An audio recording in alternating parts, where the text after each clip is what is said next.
Bonjour tout le monde, on se retrouve en ce 15 décembre pour un nouveau petit point lecture. Alors la semaine dernière, je vous laissais avec pas mal d'interrogations parce que je ne savais pas vraiment quel livre j'allais lire cette semaine. Et en fait, je me suis décidée et j'ai pu lire et finir Anita Blake, donc Plaisir coupable, de Laurel Hamilton, si je ne me trompe pas. Alors, ce livre, il est pas très gros, il fait à peu près 300 pages. Je l'ai lu en 4 jours.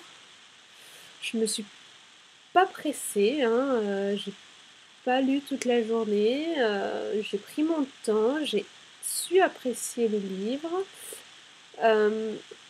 Ça a pas été un coup de cœur, parce que sur mon blog, je mets les livres vraiment que je pourrais relire encore et encore. Donc je sais pas s'il ferait partie d'un livre que j'aurais envie de relire relativement rapidement. Néanmoins, ça a été vraiment une bonne découverte, j'ai vraiment bien aimé. Et alors, Anita est vraiment une personne qui m'a fait beaucoup rire. Voilà, déjà le personnage principal, euh, elle a des expressions aussi pourries que les miennes. Il y en a une que j'utilise toujours et qu'elle utilise très souvent, donc ça m'a fait beaucoup rire. Il y avait une sorte de parallèle entre nous dans le sens où je m'entendais moi-même dire cette expression pourrie, hein, faut dire ce qui est. Donc voilà, ça m'a fait beaucoup rire. Elle a des points de comparaison. Franchement, je sais pas du tout où elle va les trouver, ces points de comparaison. Qu'est-ce qu'il y a encore Enfin, elle a l'air un petit peu décalée, quoi. Hein. Je veux dire, elle a pas l'air d'être très nette dans sa tête. Hein. Des fois, faut dire aussi qu'elle vit pas non plus dans une ville où tout est beau, tout est rose. Hein. Les vampires, ils sont reconnus comme nous.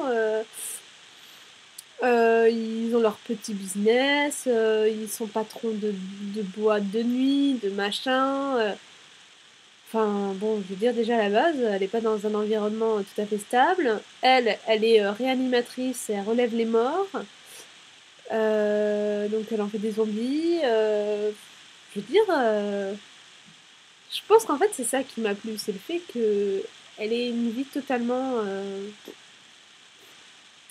Enfin, il n'y a rien de. Non, il n'y a rien quoi. Il n'y a rien de très net dans sa vie et il n'y a rien de très net dans son monde. Dans son monde, non, c'est. J'ai bien aimé.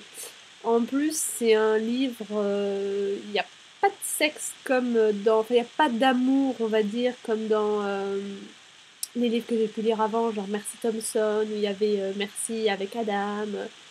Qu'est-ce qu'il y avait d'autre comme bouquin que j'ai lu Alpha et Omega, où il y avait Anna et Charles. Non, il n'y a pas d'amour dans ce tome-là. Je pense qu'il va y en avoir par la suite. J'aimerais bien. Donc, je suis pas déçue parce qu'en fait, on n'a pas tout d'un seul coup, quoi. Je me doute qu'il va y avoir une aventure avec Jean-Claude. Si... on va revenir à la vidéo de la semaine dernière, mais encore un prénom à coucher dehors. Hein. Je pense qu'il va se passer un truc avec Jean-Claude. Je le vois bien. Mais Jean-Claude est un vampire et elle aime pas les vampires. On l'appelle l'exécutrice, elle tue les vampires. Elle tue des vampires, donc je pense que ça va pas être tout rose non plus cette histoire-là. Mais ça me plaît bien, je suis curieuse de voir comment ça va se passer. Je suis curieuse de voir s'il va se passer quelque chose déjà. Et si ça se passe, comment. Ouais, ça c'est un truc, ça me turlupine en fait. Je sais pas, mais contrairement aux autres bouquins, Alpha et Omega et Mercy Thompson, que j'avais beaucoup aimé, celui-là j'ai vraiment envie de lire la suite pour voir si ça va avancer ou pas entre eux. Parce qu'en fait, à la fin, bah, ça avance pas du tout, hein, tout simplement. Hein, donc voilà, donc du sang, pas de sexe, des morts qui se relèvent, des morts qu'on remet en tombe. Non, c'est un livre bien, bien sympa. Je crois que j'ai vraiment bien aimé et je crois que je commence à être une petite fan de Beat It. Là, c'est mon 3e Beat It et je crois que je deviens une nouvelle fan de Beat It. À voir par la suite parce que j'ai pas mal de bouquins de Beat It dans ma palme, mais je sens bien le truc. Voilà. Petite parenthèse, si quelqu'un peut m'expliquer la nouvelle mode des auteurs à succès, entre guillemets, parce qu'ils sortent beaucoup, enfin, à saga surtout, on va dire, je sais pas s'ils ont vraiment beaucoup de succès, mais les bouquins à saga, là, quelle est la nouvelle mode des noms pourris pour les garçons? Des noms pourris et anti-sexe, alors que ce sont des mecs hot, on va dire. Dans Alpha Omega, le héros, il s'appelait Charles. Je vais pas être méchante, mais je trouve pas ça très très sexe. Dans Merci Thompson, ça allait. Adam et je sais plus comment il s'appelle l'autre. Samuel. Ouais, Adam et Samuel, ça va. Dans 50 nuances degrés, Christian. Dans Divergent, bon, c'est 4, on va pas revenir là-dessus, c'est qu'un surnom, mais quand même. Et alors là, le best du best, Jean-Claude dans Anita Blake, franchement. Et elles nous décrivent des gars hyper hot, hyper sexy, et on a des prénoms tue l'amour. Je suis désolée, mais faut être un petit peu plus imaginative, hein. Enfin, moi, personnellement, le mec, il a beau être super hot, s'il s'appelle Jean-Claude, ça va... Bon, hein. Bah, ça va, c'est des bouquins, enfin, c'est des romans, donc ça va, mais c'est vrai que moi, j'ai toujours du mal à me dire, oh putain, il est trop trop beau ce mec, hein, il est trop beau. Ouais, mais bon, il s'appelle Jean-Claude, quoi. Ah bon. C'est pas moi qui décide, hein, c'est pas mon bouquin. C'est pas grave. Next. Prochain. Non, le livre que j'ai lu hier, parce que j'en ai lu un hier en une journée, c'était un tout petit livre, 120 pages à peine. C'était Charlie et la chocolaterie de Roald Dahl. Donc un bouquin que je n'avais jamais lu de ma vie, mais j'ai vu le film de Tim Burton avec le beau gosse Johnny Depp. Excusez-moi. Dur de lire le livre après avoir vu le film que j'avais vraiment beaucoup aimé et que je peux regarder relativement souvent. D'ailleurs, ça me fait penser qu'il faudrait que je le regarde ce soir, parce que ça fait un moment que je ne l'ai pas vu. Donc c'est vrai que c'est très très dur. Moi, je suis du genre en général à lire les livres avant de voir les films. Après, Charlie et la chocolaterie, je l'ai lu dans le cadre d'une lecture partagée sur Facebook. Parce qu'en fait, c'était la catégorie jeunesse. J'avais proposé ce livre-là, il faisait partie de ma palle, et pour une fois, il a été tiré au sort. Donc je me suis dit que ce serait un bon moyen pour moi de le sortir de ma palle. Et en même temps, ça m'a rajouté un livre dans mon challenge, un jour, un livre. Donc, pour moi, c'est tout bénef. Malheureusement, j'ai pas grand chose à dire sur ce livre parce que ça n'a pas été un coup de cœur. C'est un roman jeunesse. Personnellement, ici aux USA, mon host l'a lu à mes filles qui ont 5 ans et demi et presque 8 ans. Surtout la grande de 8 ans, l'a littéralement adoré. Voilà, c'est vraiment un très très bon livre jeunesse. C'est pas forcément un livre que je conseillerais non plus dans les lectures pour des gens comme nous, adultes. Mais voilà, c'est très mignon. Je veux dire, ça casse pas la baraque. Hein, je veux dire, c'est pas non plus. C'est un roman jeunesse, quoi. J'en attendais rien de spécial parce que j'avais vu le film, donc voilà. Je pense que tout le monde connaît en plus l'histoire de Charlie et la chocolaterie, donc je vois pas l'intérêt de revenir dessus. Voilà. Et donc, forcément, hier, je n'ai pas commencé le bouquin parce que je l'ai fini. Aujourd'hui, je pense que ce soir, je vais me faire film, petite soirée cinéma. donc pas de lecture en cours, on va dire.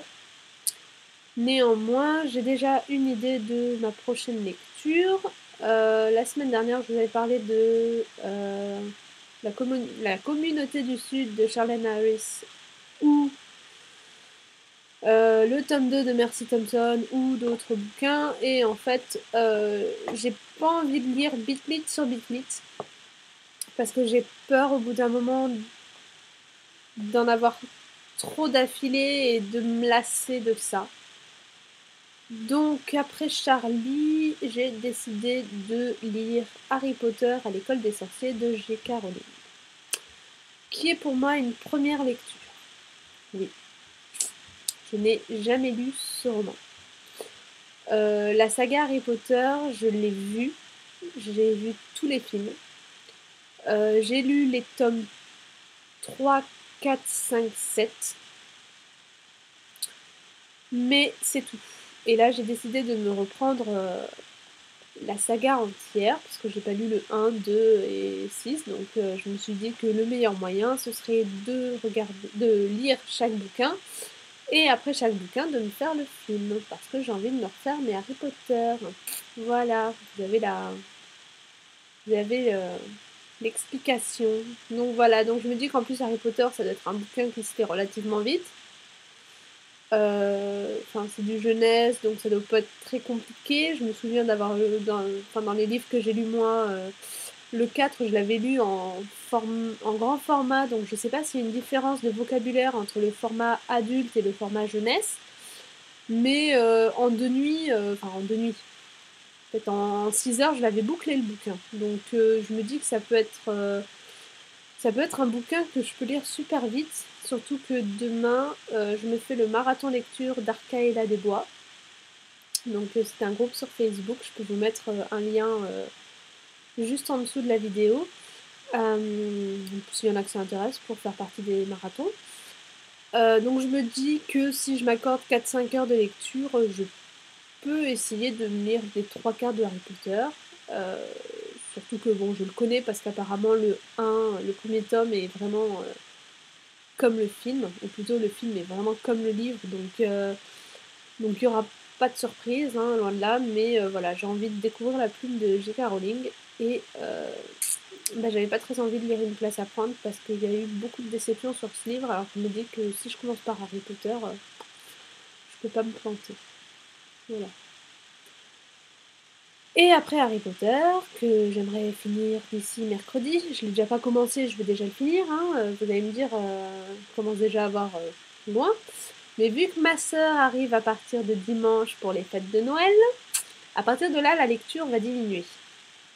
Mon rythme de lecture ne va être que le soir, donc plus la journée, donc il va falloir que je prenne des bouquins, plus ou moins gros, mais ça va durer plus longtemps. Donc là par contre cette fois-ci, cette semaine, hein, c'est obligé, je commence la communauté du Sud de Charlene Harris, ça c'est obligé, mais ce sera après Harry Potter. Voilà, au lieu de... Je sais que c'est de la bitlite, mais bon, j'aurais eu Charlie la chocolaterie et Harry Potter entre deux, donc ça fait pas bitlite sur bitlite. C'est un petit peu se voiler la face, mais c'est pas grave, je suis contente. J'ai trop envie de le commencer, donc je vais commencer. Puis il y en a plein d'autres dans ma palle qui me font envie, alors ça se trouve d'ici mercredi, j'aurais déjà changé d'avis. D'ailleurs, ça m'étonnerait même pas.